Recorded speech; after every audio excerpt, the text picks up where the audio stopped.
Hey, what is up guys? It's your boy Speed here, and today I wanted to respond to a YouTube comment that you guys heavily upvoted on a recent video with a video. So the comment was on the recent Smurf video that you guys, the Dota community had a really positive response to. It was on the Enchantress video that, people seem to love.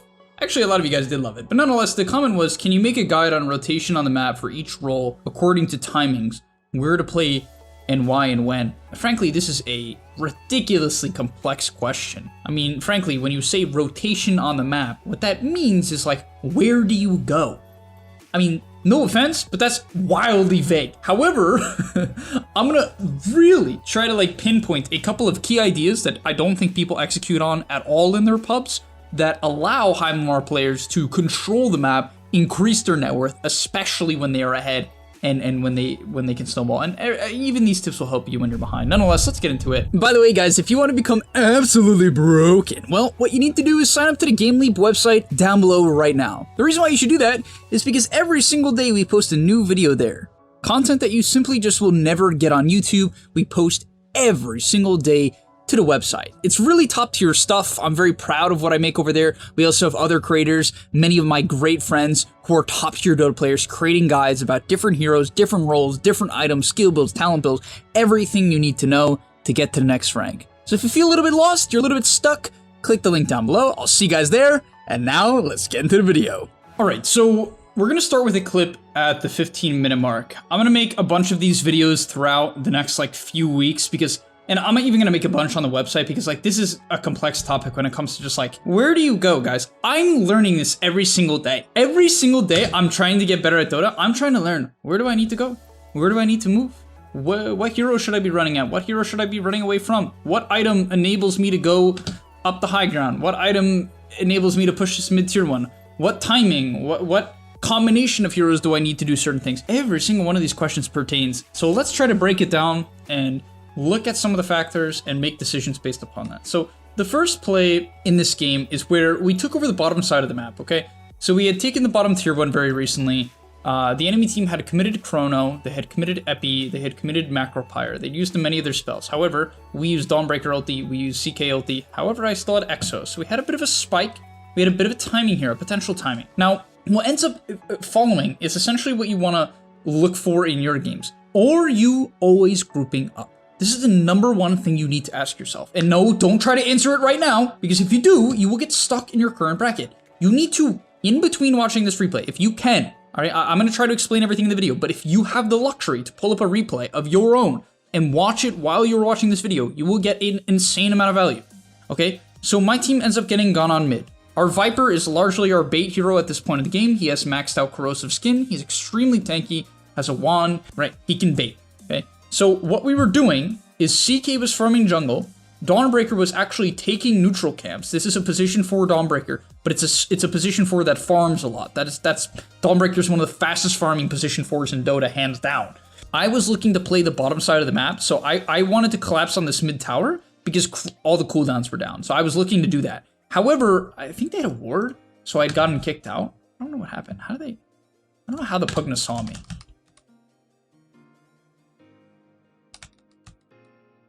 Oh, he did have a ward. Okay, I was gonna say, I was like, how in the world did this guy react the way he did? So the Pugna had a ward, so unfortunately I got kicked out of this area. Otherwise, my main goal here was to look to collapse on mid. Now, why am I doing this? Why is this the proper play? It's based on the cooldowns, okay? You cannot make random plays in Dota, okay? Does that make sense, guys? You have to think about what has happened. So if they had Chrono and they had Epi, what would I do? Ask yourself that. What would I do? As the space creating offlaner. And by the way, I'm gonna go over all the roles, so remember that. This is not just an offlane video. What would I do?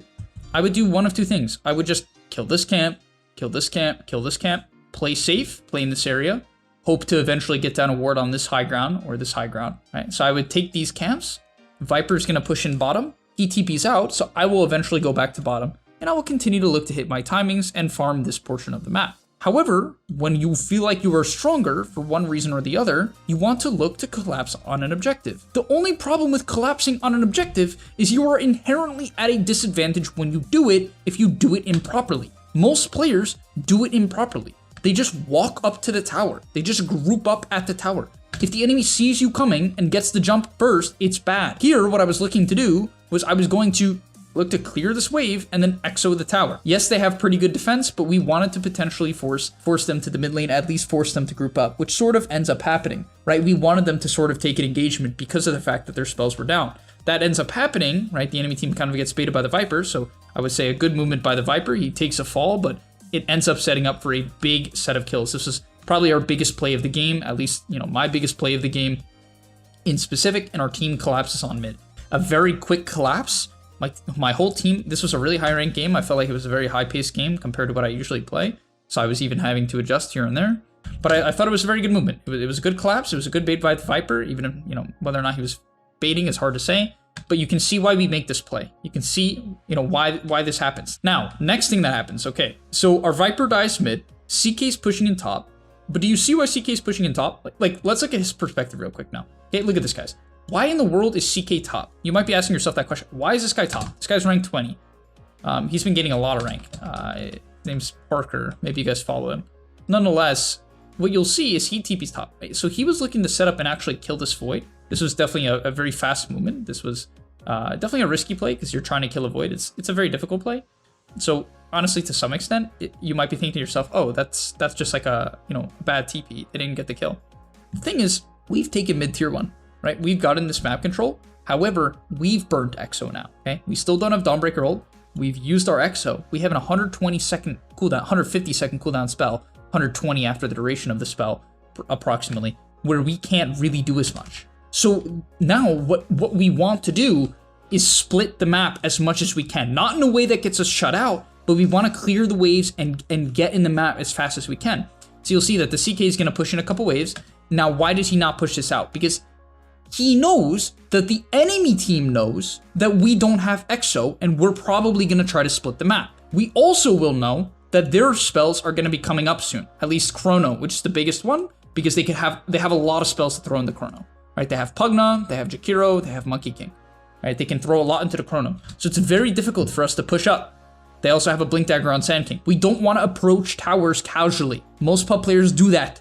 That's how you feed. If I put you in an AK game and you play the way you play, you will feed. Because you will just walk up to towers when they have blinks and spells up, right? Which pros do all the time. I make that mistake all the time. It's just how consistently you do it. So what am I going to do here? I'm looking at the map. My Viper's bottom. I don't have Exo. My CK's mid. Okay, he used Phantasm. I don't want to fight. I don't want to force anything. I don't even feel like I can necessarily take map control because we don't have the heroes to do that. Like, how am I going to burst someone? It's going to be very difficult for me to burst someone unless they're completely alone. But once again, that's a big risk right now. We would have to play to a ward. Why is it a big risk? They have Chrono, they have a Blink Dagger on Sand King, they have a Monkey King. They have 3 major setup heroes. So I was looking to farm top.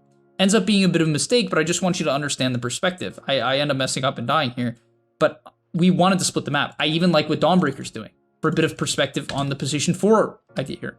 Dawnbreaker, inherently as a hero, wants to push in the dead lane. She has a global ultimate, and she has some of the best wave clear in the game. Her W nearly one-shots the wave. With the Q, you easily kill it. With the W, you can do it relatively safely. And with her current items, she has 2 grand HP 16 minutes into the game. So he is in a prime position just based on what his hero does to play the dead lane. Then the enemy team kind of reads this, sets up on him, but they have to be very careful about setting up on him. Once again, he has 2k HP. I kind of wanted to help him out. I'm like, it's a bit risky for them to make this move. Unfortunately, I couldn't go in because of my ulti. I stayed around for too long. But you get the gist. Dawnbreaker's farming top. She's trying to protect this tower, stall it. Not trying to fight them. Not trying to fight them. Just stall it. Make them waste their time. Clear the wave. Make them dive her. Right? Like, this is sort of expected. I doubt she was hoping to die. Right? And I don't think that's not the goal here. But I didn't want to fight. No Exo. CK's going to push in mid now. Viper has bots. He's going to go bottom. He's our bots hero. He's our Ember. He's our Void Spirit. Right? You can equate Viper to, like, your high mobility hero. So if you're playing Ember or Void, you should be watching generally the Viper this game. I also, in specific, was like curious or thinking on whether or not I should buy boss this game. I ended up not doing it, largely because I felt that Viper was going to do it. CK was going to do it with his Phantasm. Dawnbreaker shoves in waves like crazy. Viper went bots. I'm like, okay, if I go bots, yes, it's still useful. Like, there's still plenty of use cases. It's also just good movement speed. But at the same time, I'm like, okay, I'm not going to be the guy running around in side lanes. We have multiple heroes doing that. So I will take the role of the guy who's just going to sit mid, which is why I bought a hood, and then eventually I'm going to queue up and go at BKB as my next item. And I felt like these items were quite good this game for that reason. And you can see my map movement is going to reflect how I think this game has to play out now. I'm not the side lane hero. We have 2 heroes doing that. If I want to be the side lane hero, let's say my mid laner is a sniper, or my mid laner is a Medusa, right?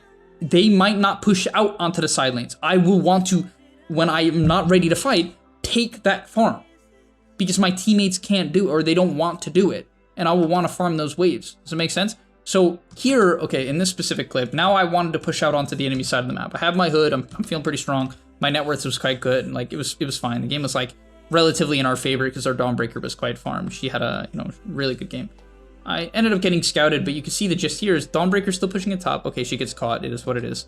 The Viper's bottom, and I thought they were gonna try to set up on Viper. So what I was doing is I'm like, okay, they might try to set up on Viper. I have my Exo, I have a really good ward here. I'm gonna play down into this area.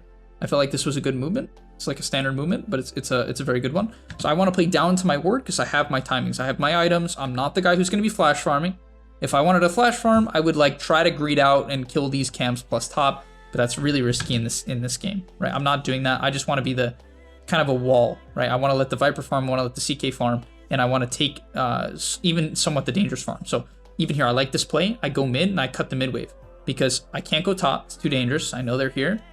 Bottom, I mean, I could go bottom, but it's less valuable than cutting mid. I could have let CK cut mid, to be fair. You could argue that. He doesn't have a Phantasm. So, like, me pushing a mid, I think is completely fine. Because I can do it faster than him and safer than him. So now I cut the mid wave, so I'm trying to take control of this portion of the map. If you look at the mini-map, this is what we're taking. All right, for a bit, let's watch the rotations of the CK, and we'll go from there. So at this point in the game, I had just gotten picked off. I made a big mistake. I got caught mid. It was actually basically the worst possible death I could have on the map, because it enabled them to just take Roshan for free, even when I had Exo up. So definitely a huge mistake on my part. Yeah, definitely a big throw. But you'll see what the CK does. You can see he immediately reads this, and he gets as far out on the map as possible. Notice how he didn't like kill this wave, or this wave, and then push back to the triangle. The reason why is because he wants to get it out as far as he can while he can. This is dangerous farm when they have the option to TP, so he clears it as fast as he can. He's going to clear through. And eventually, I think he was like thinking a fight was going to break out. Yeah, a fight did break out. Let's watch this fight. I think this ends up being a major fight. From his perspective, he makes a good read here. You can see this is like definitely a really nice play in terms of like him being ranked 20. Like it's like a really good read on the map, because when you're a carry, the main gist when you're trying to snowball in Dota, this isn't even necessarily carry specific, but like when you're making your rotations on the map and you're trying to snowball, you generally want to have the awareness of what's going on around you so you can get to the fight as fast as possible, because the difference of being somewhere a second earlier, 2 seconds earlier, 3 seconds earlier can be the difference between killing a hero or not, right? Getting a stun off and chain stunning or something along those lines, right? And so in this clip here, he kind of reads this movement, so he sees the void, and now he knows he has to be a little bit careful, right? The enemy team has a lot of damage. He goes on the void and he's trying to bait a little bit. I like what he's doing here. He understands that, hey, I have 4k HP and a Satanic. I can be the guy who frontlines, right? He's been given a lot of space this game. I feel like me, the Dawnbreaker and the Viper, and as well as the Ogre, it's a bit hard for me to watch his gameplay because he wasn't pushing in ways. But we did a good job of like taking the farm that he didn't necessarily want, taking the like less good farm essentially, and enabling him to just take all the safe stuff. He also made some good plays by himself, but we're not going to cover that right now. Either way, he knows he's tanky, but not that tanky. So Void was kind of isolated here, not good follow-up. Looks for it, doesn't find it, okay? So Void's not isolated anymore, so he kind of has to chill. He's going to back up, chill, wait for the fight to develop. Now, as it develops, he can get a good wrap. A little bit of patience. I got gone on here, so I did a little bit of baiting, right? Sets up for him to just kind of clean up the backline, right? And this is a really nice approach from him. If he was your typical 3K player or 2K player, I guarantee, guys, you might not believe me, but like I literally did a coaching replay on CK recently, funny enough, with one of my students. It was really fun. And yeah, what happened was, like, if you approach the fight from the middle as a hero like CK, because your rotation is shit, your map rotation's, it's too fast essentially, you're just gonna barrel your illusions into a burrow strike, into a monkey stun, into a nether blast, into every Jakiro spell. you know what's gonna happen? You're not gonna do any damage because your illusions are gonna insta-die, right? Your illusions are gonna insta-die. So what does he do instead? He backs up a little bit. He didn't expect them to chase, but they did. So he has good awareness. He's like, oh shit, they're chasing, right? Immediately turns, good awareness, right? Watching the minimap as he's potentially going to farm because he wants to be as efficient as possible. If he thinks the fight isn't gonna happen, he's immediately gonna go back to farming, which is what he was gonna do. No hesitation. He was like, I'm going to the triangle. He's like, oh, a fight is happening. I'm watching the minimap. A fight is happening. Boom. Gets there 1-2 seconds early. Now, because of that, Pugna's in range. Bursts the Pugna, right? Completely takes him out. Has to play the outside of the fight a little bit, but now he's able to take in the Jakiro. Completely wipe that guy out. Void barely lives. If that stun hit him, it would have killed him. Almost kills him there as well. And nonetheless, ends up just like completely cleaning up this fight. Pretty big beatdown overall. So just a well-approached fight from the CK. And you can see that his farming rotation does not prevent him from fighting. Most players are inefficient because they just sit next to their team, fearing a fight's gonna break out that they can't get to. You have to find the middle ground if you want to be one of the best. So one thing I will say here is what I would consider a huge mistake from the enemy, and another really good play, and this will give you some insight onto essentially like how to make really good reads, like high member players do. Like how do they choose fights? Because most fights, honestly, in your average pub they're just random 50-50s that happen. Like I'm being real. They're just 50-50s, which is why gaining MMR is like often not about fight selection at the lower levels. It's more about just like how good are you at clicking your buttons in team fights? How efficient are you in general in between the team fights? But this will help you. If you can get this type of thing down, you're like way ahead, right? Something like this, like what I'm about to teach you is like really advanced, right? It might seem simple, and a lot of people are gonna hear this and be like, oh, I already knew that. But it's whether or not you can implement it in the game, guys. There's a big difference between knowing the information and then implementing it. So a big thing here was that we were looking to make a play based on this Jakiro TP. So Jakiro, I think we saw him TP, right? Yeah. So we see this Jakiro TP bottom. Immediately, what does this tell us? We have 40 seconds to go because, well, bots is what? Yeah, 40 seconds. It's technically like 37 after the, the channel time. We have 37 seconds to make a move onto them top. They showed top and they TP'd bottom. This is a huge thing you cannot do in Dota. You'll get away with it in your pubs because I coach people all the time and they just casually TP across the map from their team. It's horrible. It's such a big gap for your entire team to get smoked on or just ran at. And that's exactly what happens here. Jakiro TP's bottom. Our team makes the recognition. They go. I thought it was a great play by my team here. Really good recognition from them. Because I was honestly the slowest. I mean, to be fair, I was killing some Void Illusions that were cutting mid-wave, which is, fine. But either way, my team makes the recognition, completely collapses on them. The Void retreats, but we're all here. And what do you know? We kill off this Aegis. Jakiro still has 3 seconds on his TP. He's like, well, this fight's going really shitty. My Pugna's dead, and my Void is in between 5 heroes. I can't TP in anymore. And if we were a little bit slower, that doesn't necessarily happen, right? We can't necessarily get there. On top of that, they also didn't have Chrono, so that was probably even more questionable that they pushed up just based on that. But either way, great fight selection from my team, understanding the rotation, understanding, okay, they don't have Chrono, and they've committed a major TP bottom. Jakiro's their mid laner, by the way, so that was huge. And after that, this is like my thing that I think I've been getting really good at. Anytime a fight breaks down, and I don't think the enemy team is gonna fight, and I don't do anything to the nearby tower, I will just run to mid. Because I want to continue the map pressure and continue my farm. Does that make sense? If I don't pressure in mid, we will lack the mid vision that those creeps will provide. We will also lack the ability to siege the mid tower if we so choose. But the biggest thing is the gold and the vision that pushing in this wave will provide. So Viper ends up TPing in mid as well. I don't know why. Maybe he meant to TP bottom, could have been a misclick because I was already there. But either way, you can see, I know they're not gonna fight us. Void's dead for too long. Sand King's dead for too long. This CK is freaking massive. Like, he's literally massive. There's no way they're gonna fight him with like these 3 heroes. That's just not gonna work. And so I'm like, okay, I'll go can mid, right? Most players, what would they be doing? Auto attacking top tower as a DP with like hood Yules. Why? I don't need to exo it. It's a tier 1 that's gonna die. I don't need to take this tier 2. It doesn't, like, that'd just be risky at some point. That tier 2 doesn't even do anything. It helps you go high ground later on, but like, it doesn't really do anything significant compared to some other towers. So instead, I cut the mid wave in. Now the Pugna is going to push it out here, and we see how far away the Pugna is. This is potentially a gap, right? This Pugna being that far away, I ended up getting jumped here. This was really trash. I should have been more careful. I don't know why I farmed that camp. That was so readable because my whole team, for instance, my team TP's bottom. You can see this is why it's a high moment game. People don't see this stuff, guys. Like, you would never learn this unless I make like videos on this essentially. right? Which is not me being toxic. It's just like, it's either you watch a video like this to learn this type of stuff, or you play like a gajillion games, right? Or you watch like a bajillion games. And once again, you're gonna understand bits and pieces, but like, I needed to say, okay, my team has showed multiple heroes bottom. I cannot be in their jungle with no ward. If I had a BKB and a ward, maybe I can make this play, and I could even like 2v3, or I mean like 1v2, 1v3, because of how DP functions with BKB, but I don't have BKB, I don't have a ward, I can't play this area when my team's showing bottom. I get jumped, I kind of messed up here. I wanted to Spirit Siphon and then Yules, but the Sand King went out of vision, and the Nether Ward kind of popped me, but, you know, ended up not being too bad. My CK cleaned up. Either way, look at the map again now. I want you guys to take a look at this. As the map kind of breaks down and the game evens out, look at what happens, right? So this was kind of crazy. I don't know what he was doing.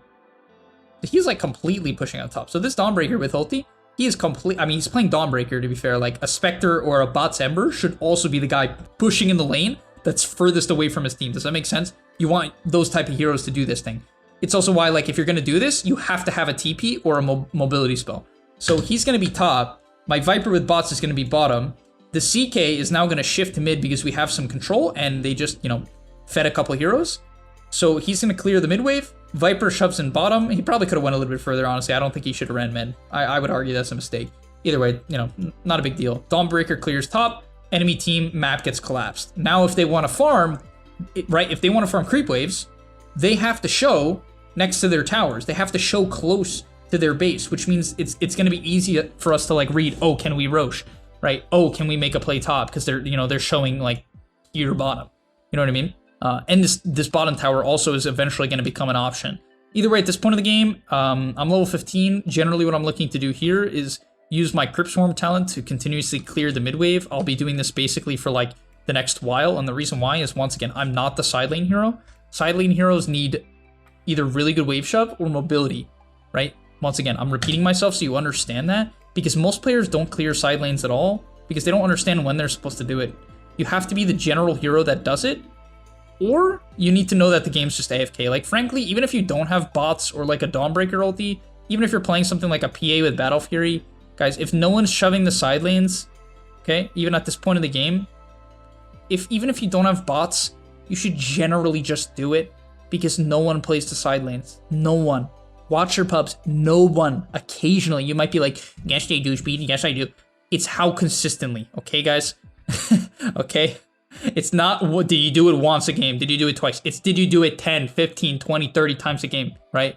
Like that's, you know, there's a massive difference. So you'll see me continuously clearing mid. I want to get out mid as fast as possible because it's a little bit dangerous. Here, it wasn't.